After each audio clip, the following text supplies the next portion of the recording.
Hello, everybody. Once again, here we are live on Searching for Sparks Friday lunchtime edition. Today, I'm really excited to have my good friend and trumpeter, valve trombonist, master EVI player. We'll learn about that. Improviser, composer, music educator, electronic artist, you name it. I'm so happy to have John Swana here. And John has actually, I met John in the 80s. He was my next door neighbor in South Philly, and I used to hear him practicing through the walls. And we met one day, and it's 30 plus years later, and we're still good friends and collaborators, and it's exciting. He's had an amazing life of music, including being signed to Criss Cross Jazz for over 10 years, 90 to I'm not sure 2003 or something like that, but he'll tell us more about that. But anyway, without further ado, the master, the legend of Philly, John Swana. Here he comes. Here he comes, John. There you are. Good. Let me set this. Trying to figure out how to do this. I don't want these glasses on. Glass free today. Yeah. So how's everything going? It's going well. How are you? I'm good. I'm a little frazzled because I had a gig last night in Westchester. As usual, good morning. Yeah, right. It's the jazz lifestyle, right? Yeah. Is it early for you or about right? I've been waking up early, but last night I was up till like 3. So yeah. It kind of changed my thing because we're not gigging that much at the moment. Yeah. And each gig, how was the gig, and how does the current state of gigs feel to you? As we're opening up. The gig was cool. It was crowded. It's like kind of straight ahead Westchester kind of jazz. It was, and a lot of older people actually coming out. I guess they wanted to make it out. It was me, Posmatier, Chico, and Glenn Farrakhan. Wow, that's a great band. Yeah. That must have been slamming. Yeah, it was fun. Because everybody was kind of excited to finally have a gig. Yeah. Was that the first gig for most folks that you were playing with that night? I don't think so, but it was the first time we played together in Westchester. Right. And I think Westchester's at the moment kind of a dry town with anything. Yeah. That's not college related. Man, yeah, everybody's ready, right? Yeah. Yeah. So it's like I remember when lockdown happened. As everybody does, that first day, that first week, and we talked. Maybe 2 or 3 weeks in, and like, wow, man, what's going on? And maybe we can send files back and forth, or let's chat every Friday. And everybody was trying to figure out what was going on. And my question to you is, like, what did you end up doing for this year plus as we were locked in our houses? How did you get through this? Well, part of me kind of liked it, parts of it, because one, the traffic was way better, and then I didn't mind just being kind of cooped up and maybe riding my bike if the weather was good, or just seeing specific family people. Yeah. Things. So, I mean, it got old after a while. Yeah. At first, it was kind of like a nice little break, almost like what a snowstorm does, just in a bigger, longer span of time. Yeah. But what did I do? I mean, I had to still make money, so I did teach Zoom at the university for private lessons. So it literally was like this. I'd sit on, a lot of times I'm just sitting on my bed, actually. And but that was at first, that was cool too, because I didn't have to drive in and try to find parking. Yeah. And then after a couple lessons, that got old too. So I just got into making weird stuff at home and practicing and thinking about what I really want to be doing in my career in music and in life. It was like taking a hiatus to kind of think about what's really important, Yeah. I think everybody's been going through that too. Yeah. Kind of like a transformation is happening for a lot of folks, because of this time. Yeah, because I mean, also I remember talking to a couple of friends. We were kind of relieved be doing gigs on a certain level. Like you have this need to gig, you know what I mean? And then it was like kind of a relief to not have to do some of the gigs that we do in around town. You know, sometimes, yeah, obviously you seem to do more gigs that you really want to do, but sometimes I'll be doing gigs that are like, Yeah, you know, everybody has their own path, but a long time ago, you know, I still remember being called to this person wanted me to join a wedding band and do this like kind of full time. And I think the money was really good, but something about it in my consciousness or heart or whatever said, no, don't do it. And from that day forward, I just stayed more focused on creating and trying to make my own gigs and collaborate with people who were creatives that were doing stuff. So, you know, I think that's what I ended up doing, and you learning to say no for yeah, the better of your soul. So, right. No, absolutely. Absolutely. I love this topic, and we could expand on this a little bit because I know it's where your head is too. You know, it's this whole thing about, you know, getting to the pure stream of who John Swana is. And you've done so much. You know, we're both roughly the same age, and grew up probably with many of the same influences musically, I would imagine. But you know, it's like, you know, it gets to a point, you know, where we are now. Every day is a blessing, you know, in the sense that, you know, you don't want to waste your time, because we have less time going forward than we used to. You Right. know, Right. we Yeah. want to make it all count, right? Yeah. Absolutely. And we want to move my phone because I keep seeming to be getting calls and hearing it vibrate. Okay. Uh, Yeah. Yeah, I feel the same way because there's a point where you just want to go, okay, what do I really want to be doing?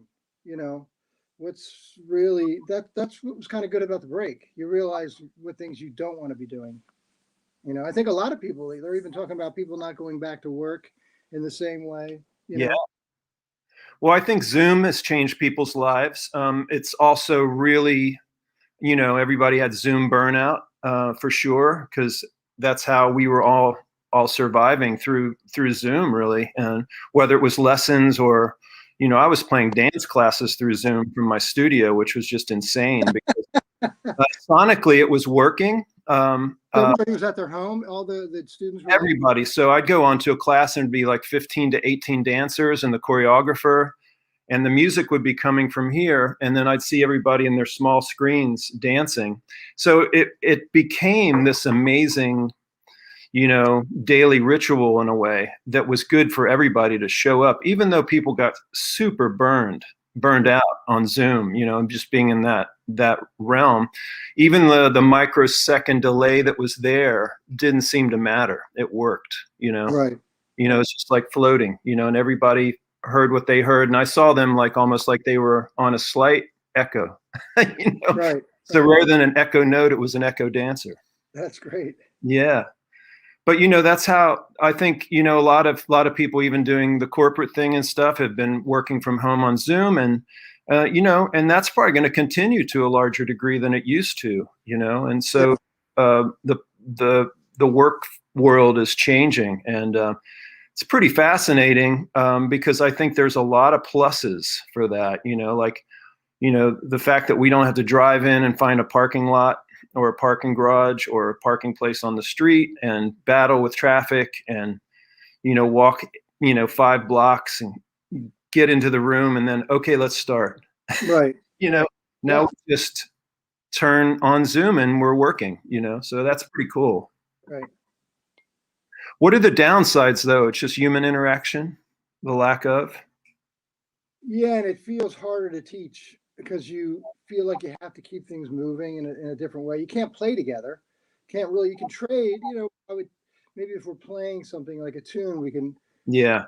trade eights, and then you kind of just have to come in where you're hearing them, and it's kind of interesting. But if there's no interaction because I like to play at the same. You know, back up my students when they're playing. Either I'll Yeah. play lines or play something on the piano. You know, so to me that was the biggest one. Well, really the biggest one is just trying to like it takes more energy. I thought it'd be easier, but it takes more energy. It really does. Yeah. Yeah, I've heard that from everybody, and I felt it myself. Like, I don't know, you feel like you need to be doing more or something, right? Talking more and Yeah, trying to keep all the balls up in the air, so to speak, you know. yeah. So there was teaching during this time, and then you said you were working on, I'm assuming, like music and recording stuff and things like that. Yeah, not more just figuring out my equipment or experimenting with different different stuff that I have, and deciding how I've been kind of in this rut with composition where I bought this outboard gear and I make cool little things, but I don't follow through. So I was kind of changing up my just changing up my setup so I could kind of get up and just work on maybe keyboard and just don't worry about even remembering what I'm doing. Just try to compose stuff and Yeah. let that kind of flow. And if something works out, keep going, but get a something more thorough instead of letting, the other way I was doing it was I would have like a sequencer or drum machine do stuff that sounds cool and make it and then add stuff and have a cool little sequence, but then it's hard to kind of once I save it, if I come back a week later, it's hard to find the settings I have. And also Oh, it's hard to make a tune out of it because I'm kind of off to something else. So yeah. I was kind of get away from the equipment, find some ideas, and then bring them back to the equipment. Yeah. You know what I mean? I absolutely do. Yeah. I mean, I think there's all kinds of different ways to work depending on the headspace that you're in. And, I do love the idea of, because we're both improvisers too. So when we're working with gear, we're in improv / composer mode. Right, right. We want to get down that improvisation and save it, Yeah. and the flow becomes the composition. Just like when we worked on channels, it was that kind of improv and get it down, but then we can go back and work with the material later, which Right. was pretty cool, Yeah. But yeah, and so uh, yeah, so just through teaching and working on your new setup, and I guess you were practicing as well, or working on trumpet or valve trombone, or Yeah. Trumpet takes a certain energy every day if I want to come back and play like I used to. So I had the time, so that was good. Yeah. But yeah, so all those things. Trombone doesn't need as much for me because trumpet kind of carries the weight, and then I can kind of Yeah. carry over to trombone. Yeah. I wanted to get into all of this, and maybe this is a good segue. But so you're noted obviously as an incredible trumpet player and have been for many decades. And you got signed to Criss Cross in 1990, I guess, and did 12 years of albums for them, I think, something like that, right? Yeah, I can't remember. It was the last one was 2003 or 2007. I forget. All right, so maybe longer. Mm-hmm. Yeah. And I wanted to know, like, it's like, how did that come about? Let's see if I can say this relatively quick. So You could do it slow too. so after we lived together, what was the street that we lived on? Do you remember? Kamak Street. Kamak, right. So after we lived together, I moved in with my sister because my niece was born, and I would do gigs and I would watch my niece when she was a little baby as my sister went to work. So I stayed there a couple years, and during that time, I met this organ player, Don Patterson. I sat in with him. He's the famous jazz guy. He used to play with Sonny Stitt and Billy Jones. Not Billy Jones. Shoot, I can't remember his name. Philly drummer. I hope somebody would know. But so I sat in with him, and he liked the way I played, so he would call me for gigs. So I would go up to Fort Dix. They had a steady Sunday gig. So once a month, we would be on the Sunday loop. So Don would pick me up and drive me up there, and through that I met this guy Peter Leach, guitar player. And Peter, he was talking to me into move to New York. So I moved to Jersey City. One day, Peter called me up and said, "Hey, there's a guy, Jerry Teakins from Criss Cross. He's looking for a trumpet player. Call him." You know, so I was Nice. like, "I'm not calling anybody. That's not even my personality. I would feel weird doing that." So I didn't call him because Ah, I just was too. It wasn't. It's not the way I operate. So Jerry called me, and he said, he goes, "You have any recordings?" And I didn't have any recordings. I had, I was on people's recordings a little bit. I had some live gigs, so I said, "I have some stuff I can send you." I was playing that weekend. I was playing with Shirley Scott and Mickey Roker at Ortliebs. wow. So I went and recorded that. I found a live broadcast from RTI, and I just sent them. I wasn't playing. I wasn't really playing. I had moments of playing really good, but I was still like not always. I remember I sent him a. I did a tune at Ortliebs and messed up the melody, but the solo was really good. I really liked the solo, so I was like, okay, cool. I'm just gonna give him the solo. So that's what I did. I just went through and found the best stuff. Sometimes the whole tune, but sometimes just pieces. And he called me back and he said, he's like, "Oh yeah, I like what you do, but nobody knows who you are.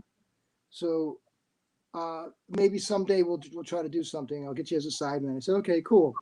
That's good. He liked it. That's awesome." Yeah. And then about 2 weeks later, he called me back. He goes, "Can you do a record date in 2 weeks?" I was like, "My own record date?" And he's like, "Yeah." And I was always wanting to be a sideman at that point.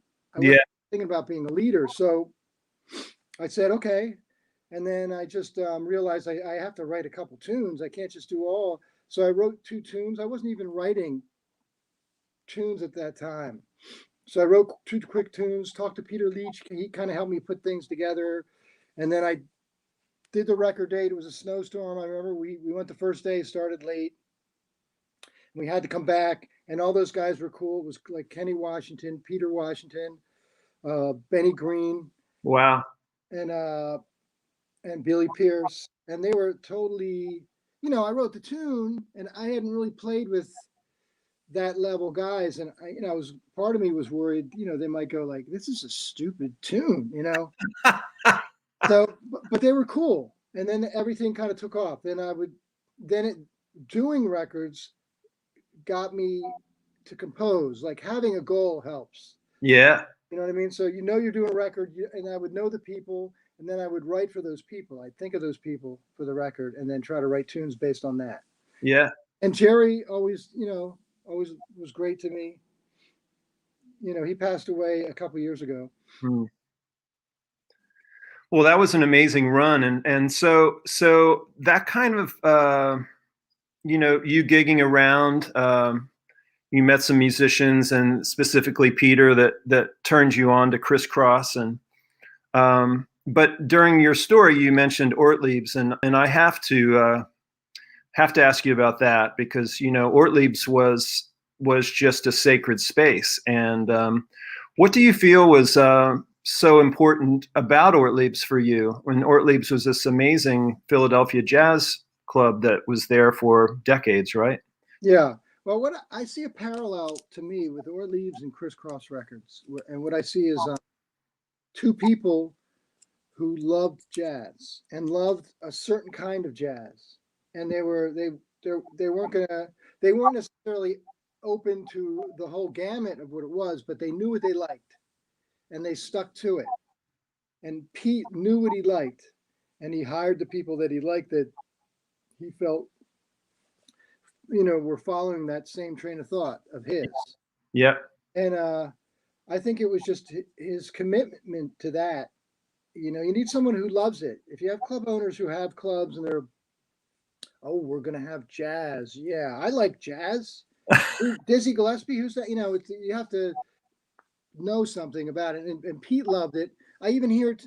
I was listening to a Johnny Griffin record with Lockjaw Davis the other day, and I just heard Pete in there. I was like, man, Pete really loved these guys. This is the guys Pete loved. I could tell, and yeah, I think that commitment, and then the players, the beautiful Philly players, even New York guys would come down and really dig the atmosphere at Ortliebs, because it was really not. It wasn't a competitive atmosphere. It was like a family. It was a family with the people who worked there, the waiters, waitresses, the cooks, the bartenders, and the players. Yeah. So it was like and you could just go hang. There's no Yeah. pretense. If you're like when I lived around the corner, I'd just go, whatever. I didn't have to dress up, go hang at the end of the bar and check out what's going on. It was like a neighborhood bar, but it was almost maybe related to Bradley's in New York in a different way. Bradley's was a little more formal. Yeah. I don't know if you ever were at Bradley's. Just one time. And that had that kind of thing where Yeah. musicians would come after gigs, and Ortliebs had that same thing. People would come after gigs, or people who came through town. That's the club they heard about was Ortliebs. Yeah. Everybody would go hang there. Yeah. Yeah. And I just remember, I can't remember when the first time that I went there, but it had to be, wow, I don't know, late 80s probably, I guess. And back in those days, that neighborhood was a little sketchy at times, and Yeah. people outside guarding the cars and things like that. But inside, it was just, I always saw it as a sacred place, and as you just described, everybody that was a part of the place knew what it was and felt the vibe, it seemed like. And Right. I just remember all those hangs, sitting at the bar and having a meal and listening to whoever was playing or catching you playing. And Mickey Roker sat next to me one night, and we talked about his travels around the world for about a half an hour, Wow. and it was just, I was just sitting there blown away, because it was just like very informal, but it was like you said, it had that kind of family, almost like everybody was cool, it was. Yeah. And the musicians, who I would call the masters on stage, were, I would say in general, really nice to whoever was sitting in, especially like students, and give them some time to. You got to say, yeah, in general, yes, because there were. In general, I'm sure there was some. Oh, Yeah. but I witnessed that many times, where it'd be like, let's give this guy some time and see what he can do, and Yeah. I'm I remember coming to Ortliebs. I would come to Ortliebs and I would know Mickey's on the gig because I could feel his hi-hat before I walked in the club. I could feel his hi-hat. I could hear it on like 2 and 4. It's like, oh, Mickey's on drums, wow. And he was great. And I was I never felt totally loose with him because he was like a hero of mine. Yeah. So he was always loose with me. He'd come up and bump into me on purpose, but I was always still like, Mickey Roker, speak like a child, live at the Beehive. I'm just like, still kind of looked up at him as like, You were a super fan. Yeah. Yeah. Did you ever feel that you got past that when you played with him? Yeah, we ended up getting past it. At the beginning, I was like, "Hey, Mickey, I heard you. I just listened to Sonny Rollins' 3 Little Words with." He's like, he just blow me off, or tell me a joke, or something. Yeah, no, I definitely ended up getting past it. And he told me some stories. He told me, I asked him about playing with Dizzy, because he went from Lee Morgan to Dizzy Gillespie in the 70s. Wow. I said, "How was it playing with Dizzy Gillespie?"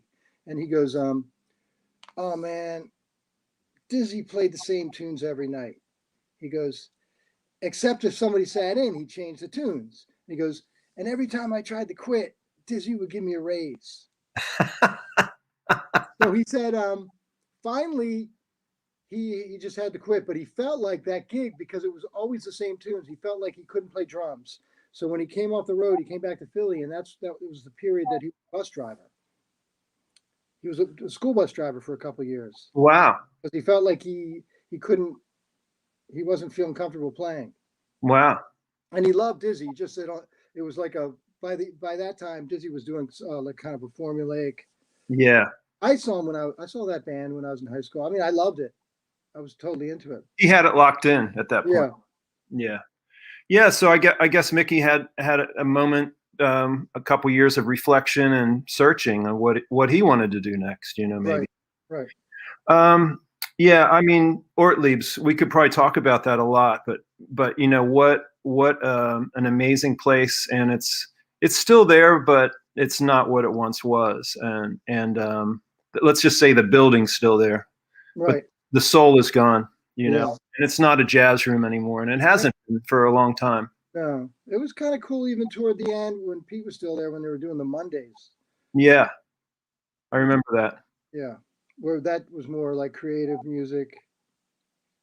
So, like, jumping around here, kind of going back, I'm very curious about what your first musical memory was, or the first spark where you went, wow, what's that? And I want to know what that is. Or, wow, what's a trumpet? Or, kind of like in that area, like talking about your, the first inspirations of what got you going with trumpet, and or, what music initially blew you out that you remember. Well, my parents had some poppy records from the 60s, like, they had Al Hurt or Yeah, mine too. George Shearing, maybe they had the first Roberta Flack record, I guess it's 1970. Yeah. Um, they had Harry Belafonte, but basically my mom was a classical singer, so we had classical music. All So right. and my mom was a choir director when I got older, but she stopped. She went to New York to go to Juilliard, but her teacher left, so she studied with him.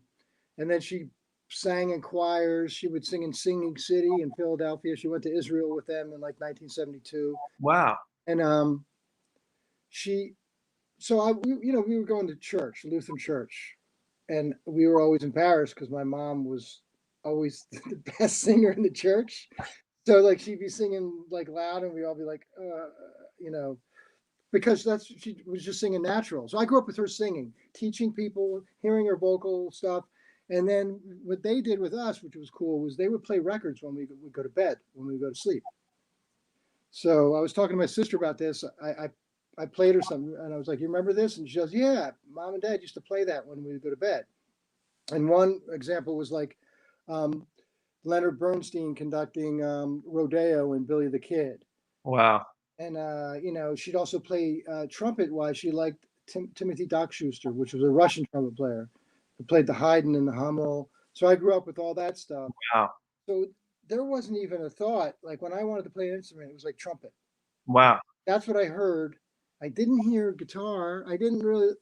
When my neighborhood kids were listening to like Kansas and Foghat and and I was listening to my sister's records, which was like Earth, Wind and Fire, Yeah. Stevie Wonder in Chicago, and she had some other records, but I always knew I was going to play trumpet, and I guess another moment in music, and we sang when we were kids. We always sang with our. Wow. We ended up not singing later, being embarrassed, but as kids, we have recordings of us singing with our mom, and I remember listening to a Stevie Wonder record, "Songs in the Key of Life," Wow. and going like, just being blown away by that. That record just blew me away when I heard it. Still. Yeah, still. Village Ghetto Land, and then I just kept listening. I was just like, oh my. And I was just, if I could ever play music and touch one person like Stevie has touched me, I'll be happy. And Stevie's touched millions of people. Oh my God. So I mean, Stevie was my big hero when I was young. Yeah, I remember when Intervisions came out, and like the song "Too High." Man, "Too High" got me right away. I just remember those chords, and I'm like, wow, what are these? Right. What is this? This is the coolest, and all the female vocals on that Yeah. was, I'd never heard anything like that. And I also remember, because we listened to AM radio too, and early on, like Sly and the Family Stone, like I remember Family Affair. I immediate loved that, but everybody has. It's so much fun to find out what the music was that was kind of the way in. Right. And so for you, it was classical, and then kind of Stevie Wonder, and maybe some R&B. But what led you to jazz? So jazz, I was in maybe junior high, and it was a slow process because I didn't really. I mean, as far as like really practicing, Yeah. I didn't really take anything really seriously until 3 years into college. Yeah. Really started going, oh wow, to really be good, I can't just be like dilly-dallying around. And so when I met you was when I was definitely out of school and starting to really try to take it seriously and figure out how to really play, you know. But so I remember seeing the jazz band in the high school, and there was a trumpet player playing in front, taking a solo. And he's taking a solo, and as he's soloing, the band's slowly coming in behind him. And I was like, I want to do that. I want to do what that guy's doing. That's cool. So I remember asking my teacher, I was taking classical trumpet lessons, and I said, how do I learn to improvise? And he goes, I don't really improvise, but he was studying with Al Stauffer. Have you heard of Al Stauffer? Yeah. Yeah. So he said, but what we can do is, Al Stauffer did this for me. So he goes, I'm going to play a long tone, and you just play around the note and just find what notes you like around that long tone. So he played a long tone, and I started playing. Let's say he played F, I would play F sharp and E and just play different notes. And all of a sudden a light bulb went off. I was like, wow, every note has a different weight. Every note is a different weight to, that kind of opened everything up for me. Like, That's so awesome. yeah. It's a kind of a study in intervallic, Right. Well. And you don't have to try. There's no wrong. Yeah. So you're just finding notes and see how they sound. He goes, try different notes, see what they feel like with that F, So Yeah. that's the beginning. And then through that, I got an early Clifford Brown record. And then one of my favorite records still from back then, I got a Dizzy Gillespie, Roy Eldridge, Harry Sweets Edison was on the last. It was Diz and Roy, but on the last side of the record is Harry Sweets Edison, who played, would back up Sinatra and Billie Holiday. And ever since that record, anytime I hear those guys, I was always like, Dizzy, Roy, that's Harry Sweets. They have their thing, and that was the beginning of me really, and at that time, I think it was, I forget the radio station, but they would have Sunday jazz, and me and my buddy, who also got me into improvising, we'd listen, and then we'd just try to guess the players when we'd listen to the radio. Is that Wayne? This kind of sounds like Wayne Shorter, So that was always, for me, fun to do. Yeah. So you got a lot of your jazz listening in through radio as well, or did you start buying records at some point as well? Not till pretty much, I did a little bit, yes, but really, I really even feel like I got the basic nuts and bolts in school with theory, but I didn't really learn to play until I had to really be on the street and figure out how to play gigs and sitting in with people and just jamming and that stuff. So that's when I started buying records, because then I talked to people. I remember talking to Uri Kane. I heard Uri Kane playing at Gertz Lounge. He was playing Rhodes. Wow, Gertz. Yeah, that was another place that was really, I used to sit in there. That was pre-Ortliebs, and that's where Pete would come to sit in. Yeah. Pete would come there, and then he decided, he was probably always wanting to get a club, but he would come to Gertz and sit in. And I asked Uri, I was like, do you teach? Can I? He's like, oh, no, we'll just hang out, I go, well, what should I check out? He's like, Keith, Herbie, Chick, McCoy. All piano players. Yeah. But he was also like, him and the bass player, Chuck Taylor, they were just saying, like, listen to horn players, but listen to rhythm sections, because they're more important. Without a good rhythm section, the horn player is toast. So they really got me to really focus on rhythm sections. Mm. And then, so I got into jazz, and I was headstrong in that. And then once I got to Evie, that's a whole nother world that opened up for me, that changed my perception, When did you get into the EVI or Evie? I think I got one in 85 or 86. Wow. Yeah. All right. So when they first emerged, I guess, right? Yeah. No, right when they first emerged. People always talk about they saw me on that Miles Davis show. What Miles Davis show? Well, did you ever see the Bill Boggs show? I hate to advertise this because it's like. Oh, I was going to ask you if you had met Miles Davis. Yeah. So there's a show. Bill Boggs had a talk show, and he had Miles on. So I got a call when I was living with my sister, helping with my niece, and they said, Miles Davis is going to be on a TV show. They want trumpet players to represent Philadelphia, young trumpet players. You get to play a tune for Miles. Wow, man. So I remember getting the call, and I remember hearing that, and I was like, oh my God, I'm so afraid right now. I have to do this. So, because I was scared, I knew I had to go for it. So I went, and we were waiting backstage. I was the oldest in my early 20s. And Wow. they said, well, you're not going to be able to play a tune. You only get 60 seconds. And I was like, 60 seconds? And I remember some guy came in with a student, and he's like, why is my student not on this show? And I was like, he can take my place. Let that guy take my place, because I'm okay with not doing this. And they were like, no, John, you have to do it. Because I was like, 60 seconds? Seriously, when am I going to play for Miles in 60 seconds? So I ended up doing it. Chris McBride's playing bass in that, Joey DeFrancisco. And that's where Joey got the gig. Wow, man. So we got the gig with Miles. We had to play a tune and ask 2 questions for Miles. So I played, Straight No Chaser and took a chorus. I played a chorus or something, and then took the melody out. And I had 2 questions for him. I don't remember the second one, but the first one was about the Evie. Because I was like, once I heard about the Evie, I was like, I definitely want one of those. So I was nervous and kind of asked about the Evie, and he doesn't know. And then he finally answers. And then he answers the question, and then he goes, who's the organ player? And then Bill Boggs kind of pushes me off, Oh, man.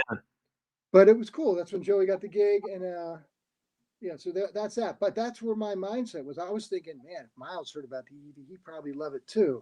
And he said they gave him 2 of them. Yeah. Wow. Well, so you started studying and diving into the EVI around 85, and you're still playing it, and it's been quite a revolution. I see you as one of the masters of the EVI. The only other guy that I knew of, really, and there's probably a lot more that you would know, but Michael Brecker, the EWI, I felt that he was a master of that, and also with Steps Ahead and stuff like that. And his own solo work, he got some major shit together with that, Absolutely. Sound territory. He's kind of the pinnacle of the wind controller, because he's like, actually my first solo, one way I was learning to play the Evie was learning some solos, and I learned a Brecker solo. Oh, wow. Yeah, on Iwi. But he, guy from Sun Ra. I can't believe I can't remember his name. Marshall. Yeah. Marshall Allen. Mm-hmm. Yeah. So that was cool. And then a real moment for me was getting together with Steve Giordano with the Evie, and he would play free. And I did that, a little of that with friends. We would do it. I did it on trumpet. But usually we just get into some kind of pentatonic thing and play free, groove, And I remember we recorded it, and I took it home, and a lot of it wasn't really that good to me, but there was this moment of like 30 seconds to a minute of just like totally something that was special. Yeah. That you couldn't do. And that's when I was like, oh my, I love playing. I got to play free. It's like, there's something really cool in there. Do that. Because you find a different expression than you do with structure and form. That was an epiphany for you. That's awesome. My years for electronic stuff, I was really pretty straight ahead before that. And then, then everything kind of opened up with, I just feel sonically my ears are just completely blown apart through the years, which is awesome, And still, and now 2021, we're in like a renaissance of, so much technical or gear, just there's so much gear, sonic gear that's available. that we can experiment with. So it was probably, I would imagine it's been an interesting ride with you with the Evie, just finding your sound sources and experimenting with that and working towards your ultimate sound that you have now. Yeah, and you've definitely been an influence because you're like the color master. Your sound thing has always been like, you're definitely a guy I've always checked out. And guitar players in general, the good ones who know about sound are like kind of cutting, from my perspective, mostly, not always, but cutting a path. You know what I mean? Yeah. Sound. Yeah. Well, it's, sound is so important. And, with the guitar, I love the idea of a vibrating string, of course, and, Yeah. and, what that means, as you get through, as being a young guitar player and eventually get to the point of, drones and, long tones and, the note on a guitar will die out, but not with a fuzz tone, not with feedback, not with an ebow, not with a bow, and then as soon as that's discovered in delay pedals and reverbs, then all of a sudden we're in this whole new atmosphere of creation, Right. But, if you think about it too, it's like, I know you've listened to so many albums because I've seen your collection and me too. And I realized also that so many of these records, especially even if you go back to like, I don't know, like a 1949 blues album, like say John Lee Hooker or something recorded in, Detroit, and you can hear the sound of the room on that record. And it's just like, wow, that was always the thing I think that, was part of what drew me into sound, is that I listened to so many records and there was always atmospheres on the records that I loved. And probably for you too, it's like, it's kind of an aside, but it's also like a spice or something, like in great cooking, the atmosphere of that, Yeah, no, I agree. I think for me, I had to just mature in certain ways to hear that stuff too. Even in learning jazz, I started, listening to Clifford Miles and Dizzy. Yeah. I didn't come up listening to the more avant-garde stuff because I didn't relate to it, and I had to mature to like that and appreciate it. Yeah. Even sound, to appreciate, like you're talking about, even the atmosphere of the recording. Yeah, you check that out in different recordings, and even the concept of even a note in space, Yeah. and how space is so important. Like that, I've come to, for me, realize how important space is. Yeah. You know, and Yeah. but that Language changes, yeah, but that took time for me to kind of, from listening and growing and appreciating and not being in a hurry, even Yeah. as a musician. Sometimes just letting things sit.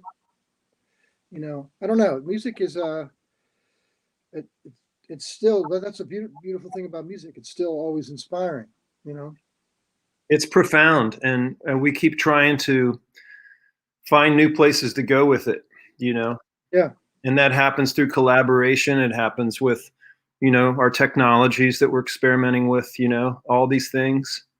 But I love I love the chemistries that happen with collaborations when you get certain players together, and I feel like the music suddenly maybe takes on a whole other color, or um, it goes to another place. Like when you and I played together, like we did that album Channels, maybe that's a good example. And the two of us kind of just sat on the floor and played for a couple days and recorded all this stuff, but it was all free and improvised.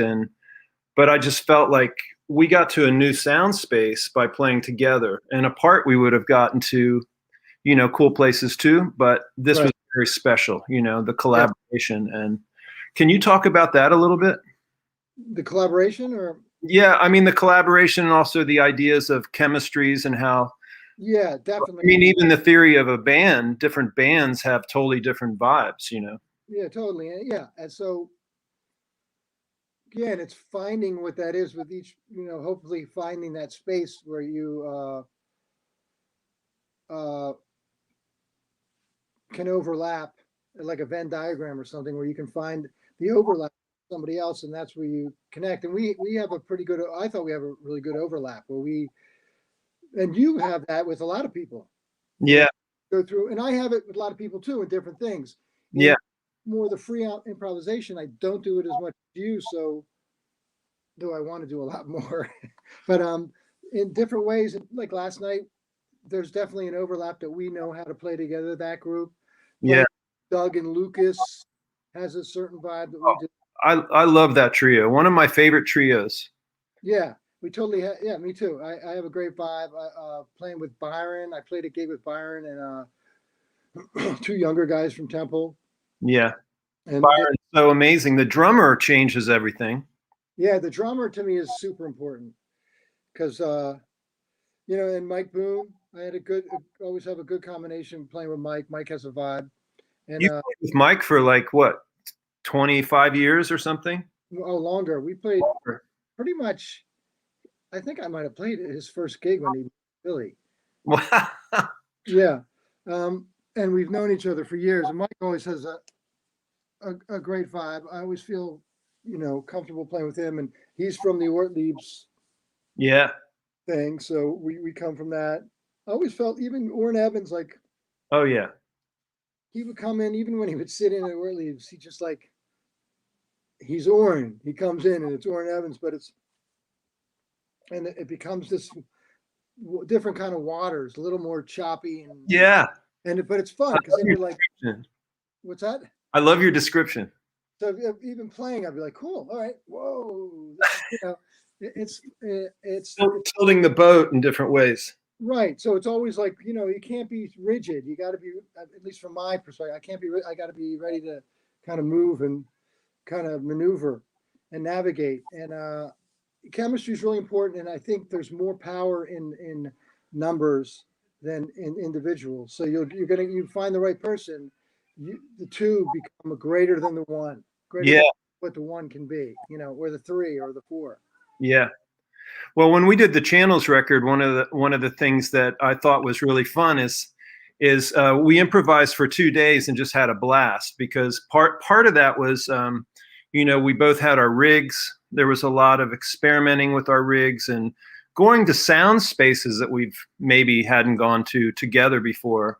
Right. And, we recorded all this stuff. And I remember, I don't know if it was the second day, but we pretty much said, let's call Doug and see if he'll play drums on this stuff, and I remember calling him. He's like, oh yeah. And so my good friend Eric lives here in the house and he's a sound engineer. And I said, Eric, would you mind setting up the drums for a recording session? Doug's coming in. And he goes, yeah. So we were down here, and setting up all the mics and really took a lot of care and had mics up in the room. We really, really did a lot. And drums great. I love that. Like, yeah. He did a great job. And then Doug came down. I said, everything's set up. And he was like, whoa, looks good. And he swapped out, I think, some of the drums for his drums and different cymbals and snares and got it all in there. And then he put on the headphones and played all the way through all of that material in one take. It was like 2.5, maybe 3 hours of music. And he played pretty much the whole time. Right. And then you and I came back at some point, and Doug, and I think we just started picking areas that were like, this could be a tune. Right. But that's so interesting. I have the record here, by the way. I wanted to show everybody. It's like one of those records that quite often happens. This is the inside of it. This is a signed copy. But it's one of those things that quite often happens in like, experimental releases and stuff like that, is that it gets lost in the weeds or something like that. And I think it's a great record. It's got so many amazing reviews. And, through that record, we got to go on John DiLiberto's show and do a live broadcast. I think that was in 2019, wasn't it? Or was it early 2020? Fairly recently. Yeah. I just saw, not John. Oh, Jeff. Yeah. Jeff Town. Yeah. He came out to the gig last night. Oh, nice. Yeah, yeah, Well, that would make sense. yeah, Yeah, he lives out that way, I think. yeah. So yeah, that was fun. He said he still loves that what we did on The what? he still loves what we did on that show. Yeah, I'd love to hear that. I should reach out to John and see if we can get recordings of that. It'd be nice to hear it. I know there's an episode, but I don't know if it's if we can find it or not. But Right, right. that goes, yeah. But that was a lot of fun, and I know we're talking about doing another recording at some point. And Yeah, I'd love to. I was talking about Doug's drums as the other night I went through. I just soloed his drums and started listening, and I was like, God, this could be an album in itself. Just these solo drums responding to the music. But one of the ideas we had was maybe taking like 2 or 3 or 4 of those pieces, just drums, and sending them around to us to mutate and see what we can come up with. So I think this next one could be fun because maybe we'll have some really strange new approach Right. for ways of getting in and then improvising on top of that stuff. I think I heard about a group. I forget what they did, but I was thinking what you said with that, like what Doug played to us, we could almost play to Doug. Then Doug could play to us again. Then you could keep going in this line of like not taking, like keep moving once removed from the original and see what that even sounds like. I mean, there's so many possibilities. Well, I love that approach. You know, I did a record with Barry Meehan, bassist, and Eric Slick one time, and we improvised like for a day, and then a year later, we got together again, and we all put together all kinds of crazy instruments and improvised again to all the material without ever hearing it. And then we went back, and like the response to the original stuff, it was all kind of orchestral, but other melodies and textures and stuff came out. But it was really cool because it was just like hearing it for the first time and just trying things. And you know, I've also heard of people doing that, like taking a Coltrane tune and like having a band play along with it, and then taking the Coltrane tune off, and what's left is this new thing, but it was imbibed by the John Coltrane music, you know? Right, right. I think I heard the same thing with like a band, a poet who wrote a poem, and the guy composed the music based on the poem, then sent it to the poet and had him write another poem to this music, Ah, you know? I love that. It's just like this back and forth and seeing where it'll go and taking things away. You Right. know, kind of like painting doing a painting, and you have the first pass and it's like, well, I don't think this is working. I need to put some more color in there. And then at some point, maybe you screw it up. So then you paint over all of it. But it was the fact that you started is why you get to the final impression. Right, right, right. You know, so I'm looking forward to doing that soon. Yeah, me too. Absolutely. I'm just looking over my notes because, you know, we talked about some of your early days. I don't know if we talked about influences and inspirations or not, but a little bit, right? Your early influences. But do you have some people now, like, you know, that are just always in the top of your head that you think about, and any favorite albums that you'd like to talk about or mention? Favorite. It's an insane question because there's so many, right? Yeah, yeah. It's hard for me to, but I mean, heroes for me, obviously the greats, you know, I love, if I think of the older uh, guys, I love Sonny Rollins. Obviously, I love Charlie Parker, Yeah. John Coltrane, and just a bunch of guys from there. You know, Freddie was pretty much my man for a while, and Freddie Hubbard. Yeah. I'm thinking trumpet, Kenny Dorham, Lee Morgan. Lee Morgan kind of later. Well, no, that's not true. Earlier, but I focused on other guys, and I now really appreciate Lee in a different way than I did. I always loved his sound. His sound is like Dizzy. I always loved Dizzy because yeah. But Herbie Hancock is a big hero of mine. Always changing. Yeah. Moving around and creative Wayne Shorter. Wayne. Wayne is like a painter. Oh, He paints when he plays. He know how many people can paint like that. I mean, it's like Wayne comes and goes and paints over something. It's like so great and so simple. Uh, Chick Corea, I loved Chick. Another one, you know. And I like, I guess the younger guys. But those are still my heroes because they were the ones that I latched onto when I was younger. And I know there's a ton more. These are what come to mind now. Keith Jarrett, I love pretty much what Ori said to McCoy, Keith, all those guys. I was, if you hear those guys, you hear a whole bunch of other guys, right. Basically. And there's a whole history of, the Art Blakey band, the Miles Davis quintets, the different Miles Davis quintets, and Miles Davis, where Miles just did everything. Yeah. But Miles was definitely an influence too. I remember doing a gig once. We did a Miles tune, and we finished it, and the bass player goes, "Yeah, we all got that record." So, but yeah, those were big. Now I'm listening to different. Doug kind of turned me on to Morton Feldman. Yeah, me too. So I've been like, just for fun, like I'll put headphones on with the Evie and put on a Morton Feldman and just kind of play to a Morton Feldman composition. Wow, that's cool. And it's like it's got enough space, so I kind of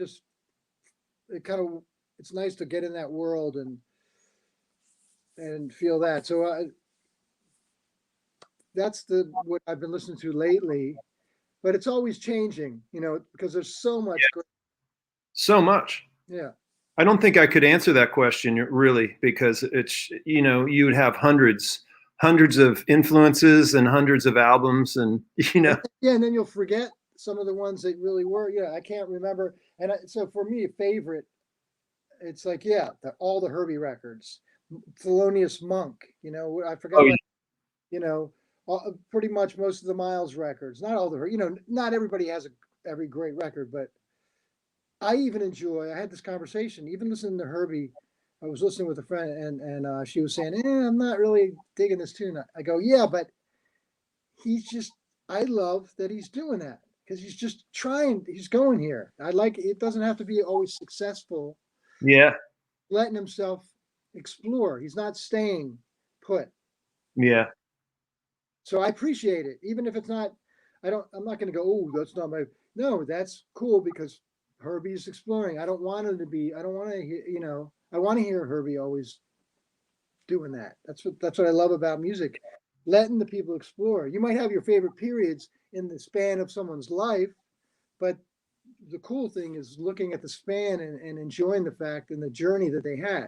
Yeah. It's like if you think of Picasso or Moreau, or there's so many artists too, right? Who would you even call up? But it's just like someone that did something and evolved the whole time, right, until the end, and you're like, wow, look at this, catalog of work. Yeah, absolutely. And that's what's cool about Morton Feldman. He's trying to compose like a painter. His inspiration, the people that inspired him were painters. So his music kind of sits.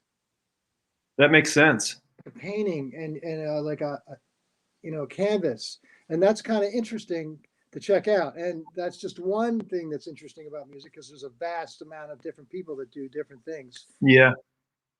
Did you ever get into talking about sound and stuff like that, like Brian Eno and some of the early ambient works that he did, like in the 70s? Were you into any of that stuff, or eventually get into some of that? Yeah, eventually I did. Yeah. But then back then I wasn't, I was living in Philly when Sun Ra was around. I wasn't into that then. Yeah.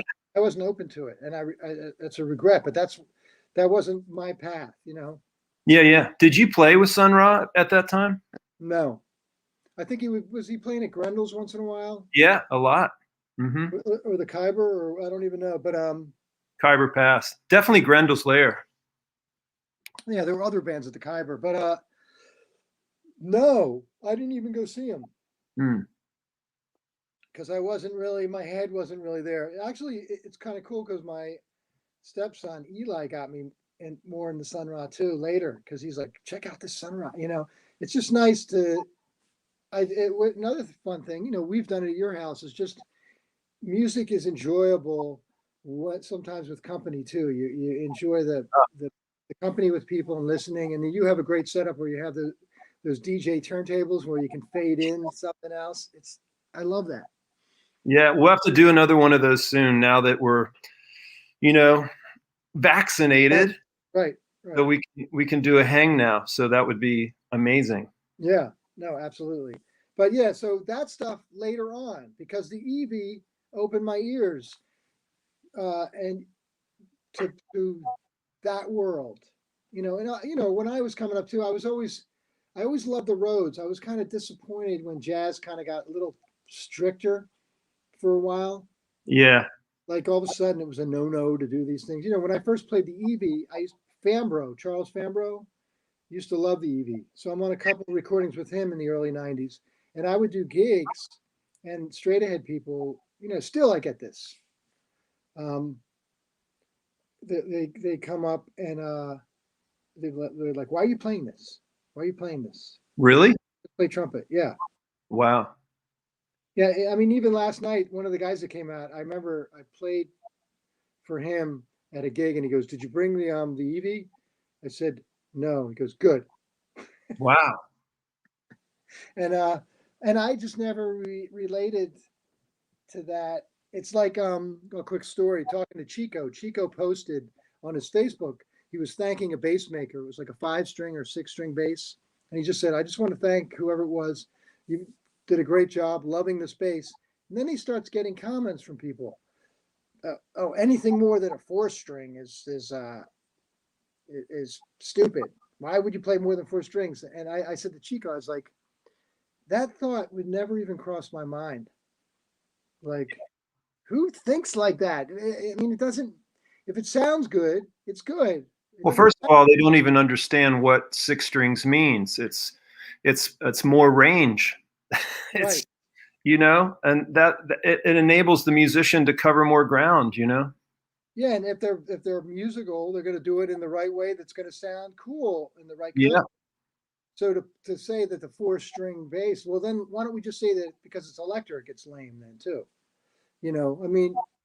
Well, Tid's been talking about that because in the annals of jazz, the electric bass was kind of, you don't, in jazz, you don't see the electric bass as much as the upright bass. Right. And he was mentioning about that in academia, that it's about the upright if you're going to do jazz, Right. But in our world, electric bass is cool, electric guitar is cool, Evie's cool, and any instrument is cool, because that's what it should be. It should be wide. Everything should be wide open, Yeah. Right. And to be boxed in is not the way of a creative artist. Because Really. it's the instrument, it's the player. Yeah. Yeah. So, we've been chatting for a minute, but I wanted to ask you, for any of the listeners out there that are musicians, what advice you might impart. Here we are in 2021 after, and still going through, this pandemic, and, people that want to get into music and do music and have maybe a life or a career in music. What kind of advice could you impart? Career in music. I'm not the one to talk about the business. I guess the advice or to be a musician, I'd say trust your instincts in what you like. Trust what you like, and ask questions of the musicians that you really respect and love the way they play. And don't be afraid to do things your own way.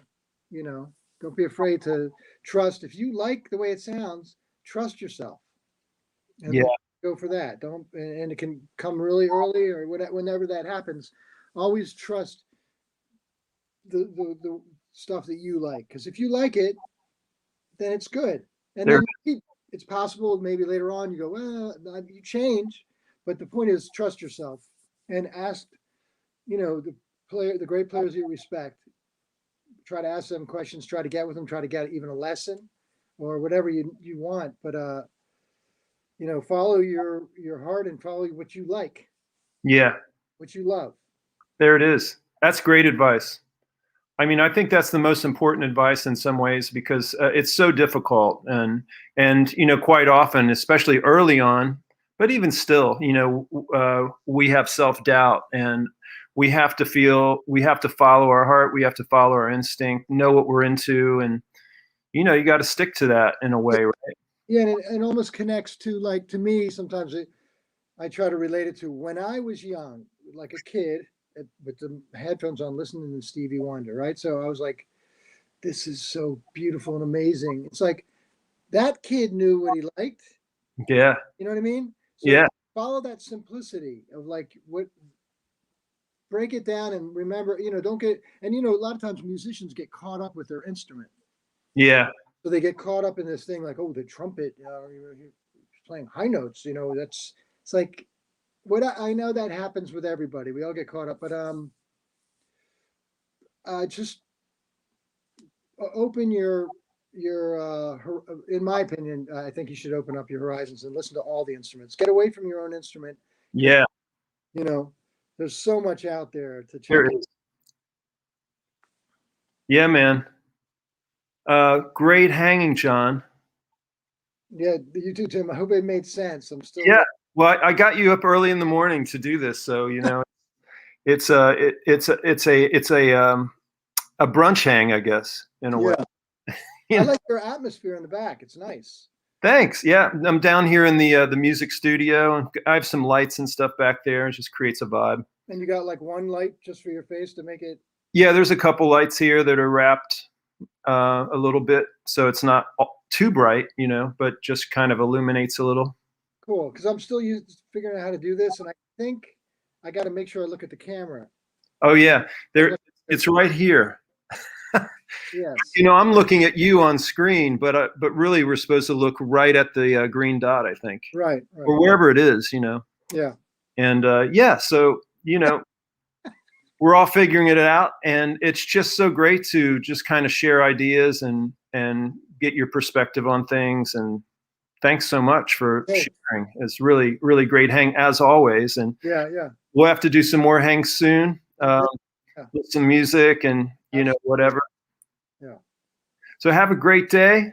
You too, Tim. And I will talk to you soon. Thanks everybody for joining us, Searching for Sparks. And be sure to sign up and subscribe. And for myself, Tim Motzer, John Swana, thanks so much. Bye. Yeah.